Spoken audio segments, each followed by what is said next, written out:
Bem-vindo ao Contos da Meia-Noite.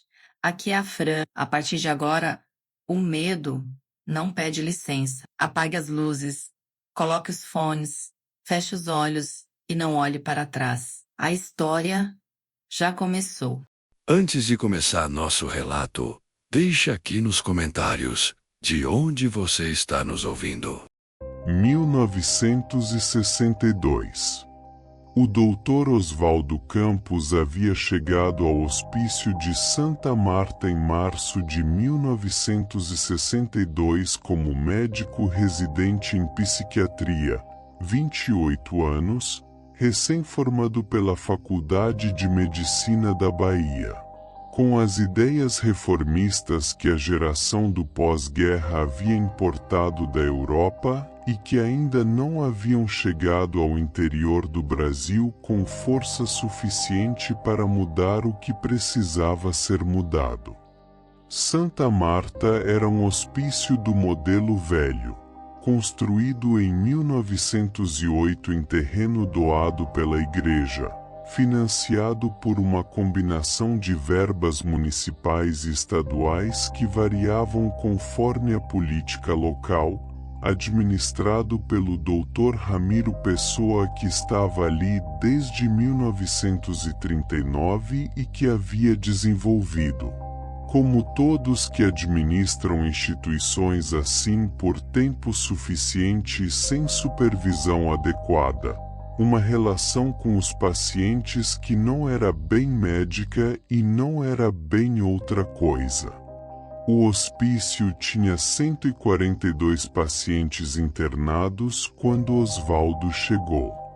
Havia documentação para 98.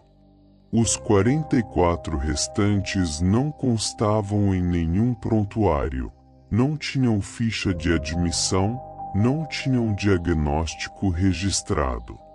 Oswaldo descobriu a discrepância na primeira semana quando tentou fazer o levantamento de pacientes sob sua responsabilidade e os números não fechavam. Quando perguntou ao Dr. Ramiro sobre os 44, o velho médico olhou para ele por um momento. Olhou com aquele tipo específico de atenção que os homens que têm poder sobre algo fechado dão para quem vem de fora perguntando sobre o que é fechado, e disse: "Eles são do pavilhão C. Posso ver os prontuários do pavilhão C?" O pavilhão C tem administração separada. Administração de quem? O doutor Ramiro virou para os papéis na sua mesa, o gesto de quem encerrou uma conversa. Da instituição. Cruz, cruz, cruz. O pavilhão C ficava na ala sul do hospício, separado dos pavilhões A e B por um corredor que tinha uma porta de ferro com cadeado e a chave com o Dr. Ramiro e com o chefe de enfermagem, um homem de nome Benedito que havia trabalhado em Santa Marta por 20 anos e que tinha a expressão permanente de alguém que havia aprendido que não ver é a única forma de continuar trabalhando num lugar como esse. Oswaldo pediu acesso ao pavilhão C ao Dr. Ramiro 3 vezes em 3 semanas. Nas 3 vezes recebeu respostas que não eram recusa direta, eram deferimentos, eram pendências, era o burocratismo específico de quem usa a burocracia como muro. Na 4ª semana, ele obteve a chave através de Benedito, que a entregou numa tarde de quinta com a expressão de quem está transferindo uma responsabilidade que não quer mais carregar. Não devia, disse Benedito. Sou médico responsável pelos pacientes desta instituição, disse Oswaldo. Pelos do A e do B. Todos são minha responsabilidade. Benedito entregou a chave. Não disse mais nada. Não foi junto. O pavilhão C tinha 16 celas ao longo de um corredor central. As celas eram menores do que as dos outros pavilhões, 3 metros por 2, Osvaldo mediu depois, com uma janela gradeada alta demais para que o ocupante pudesse alcançar. Havia palha no chão em vez de camas. O cheiro era o cheiro de Santa Marta multiplicado urina, fezes, suor, e algo mais que Osvaldo levou um momento para identificar como o cheiro específico de ferida aberta, aquele odor adocicado e podre que a carne humana produz quando há tecido morto se decompondo. Na primeira cela, havia uma mulher de uns 40 anos encurvada no canto com os joelhos ao peito. Quando Osvaldo se aproximou da grade, ela levantou os olhos. Havia marcas no corpo dela, não as marcas de contenção física que ele havia visto nos outros pavilhões, não hematomas de cinto de contenção ou arranhões de unhas. Eram incisões. Pequenas, regulares, dispostas em padrão no antebraço e na parte superior do tórax. Cicatrizadas, algumas. Abertas, outras. Ele abriu a cela. Entrou. A mulher não reagiu, não com agressão, não com fuga. Ficou no canto enquanto ele se ajoelhava para examinar as marcas. Eram cortes feitos com instrumento afiado, por mão que sabia o que fazia, em locais específicos que Osvaldo reconheceu. Eram os mesmos locais onde os estudantes de anatomia aprendiam a localizar terminações nervosas superficiais. Alguém estava mapeando os nervos dessas pessoas. Cruz, cruz, cruz. Ele visitou todas as 16 celas naquela tarde. O que encontrou foi variado na intensidade, mas consistente no padrão. Todos os 44 pacientes do pavilhão C tinham marcas. Todos eram marcas sistemáticas em localizações neurológicas específicas. Alguns estavam em estado avançado de deterioração, desnutrição, infecção, o abandono clínico de quem não havia recebido cuidado médico por período que Osvaldo estimou, pelos estágios das feridas, em meses ou anos.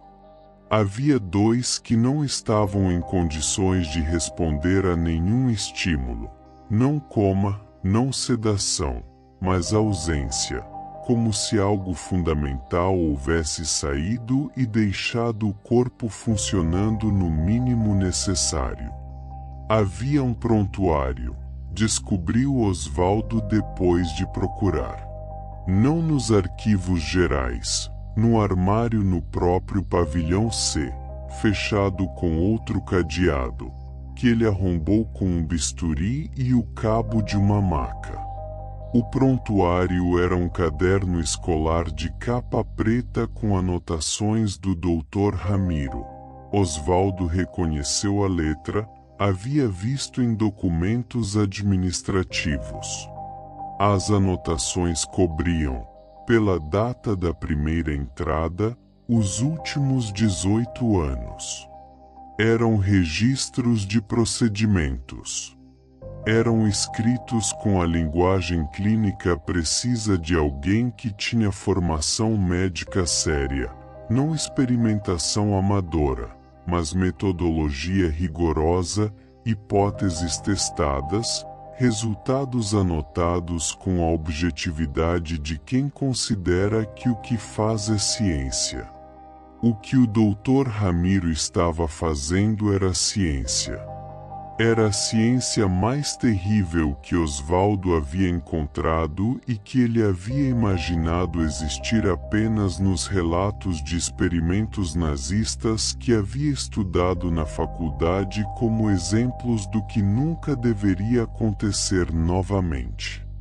Ramiro havia desenvolvido, ao longo de 18 anos com 44 pacientes sem prontuário, um mapa detalhado da dor humana. Não a dor como sintoma, a dor como território.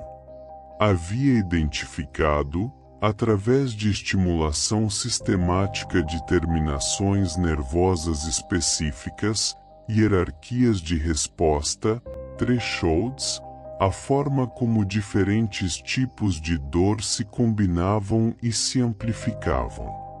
Havia documentado o que acontecia quando certos sistemas nervosos eram comprometidos de formas específicas. Havia chegado, nas páginas finais do caderno, a conclusões que Oswaldo leu com as mãos tremendo sobre as páginas. As conclusões diziam, com a frieza clínica de 18 anos de metodologia, que havia um ponto específico no sistema nervoso humano que, quando estimulado de forma precisa e sustentada, produzia não dor, produzia o oposto. Produzia algo que o Dr. Ramiro descrevia nos seus termos clínicos, mas que Oswaldo, relendo 3 vezes, só conseguia chamar de acesso ao que havia além. 2 dos pacientes no estado de ausência eram os mais recentes a atingir esse ponto. Oswaldo saiu do pavilhão C. Trancou a porta.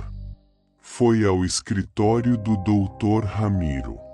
O velho médico estava sentado na escrivaninha com a expressão de quem esperava. Você leu o caderno, disse Ramiro. Vou denunciar, disse Oswaldo. Claro que vai. Ramiro não tinha na voz hostilidade. Tinha algo que Oswaldo identificou, com um arrepio que foi da nuca ao cóccix, como orgulho. Você leu as conclusões? Li. Então sabe que chegamos lá. 18 anos. Chegamos lá.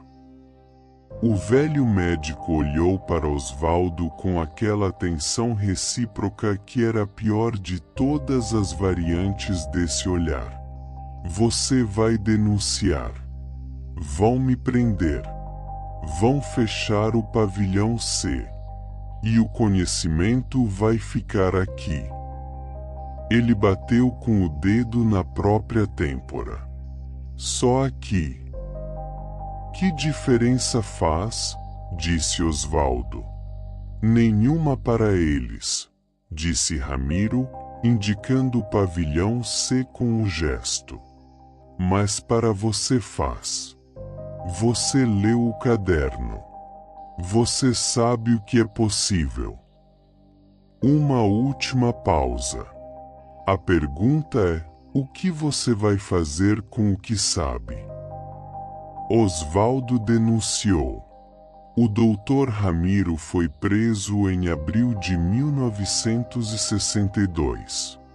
O hospício de Santa Marta foi fechado e os pacientes transferidos. O caderno preto foi entregue às autoridades e depois desapareceu, não destruído, não arquivado, simplesmente não mais localizado quando pesquisadores tentaram encontrá-lo décadas depois. O Dr. Oswaldo Campos tornou-se um dos principais reformistas da psiquiatria brasileira nas décadas seguintes. Era homem de bem. Era médico exemplar. Dormia bem, em geral. Mas havia noites, não muitas, não toda noite, em que acordava às 3 da manhã com a sensação de que havia uma informação que ele havia lido num caderno preto em março de 1962 e que não havia conseguido desaprender. Uma localização. Uma técnica. Um caminho para o que havia além que o Dr. Ramiro havia encontrado com 18 anos de horror metódico. E nas noites em que acordava assim, o Dr. Oswaldo Campos ficava deitado no escuro muito quieto, com as mãos sobre o peito, com os olhos abertos, fazendo a única coisa que havia aprendido a fazer com conhecimento que não devia ter sido adquirido.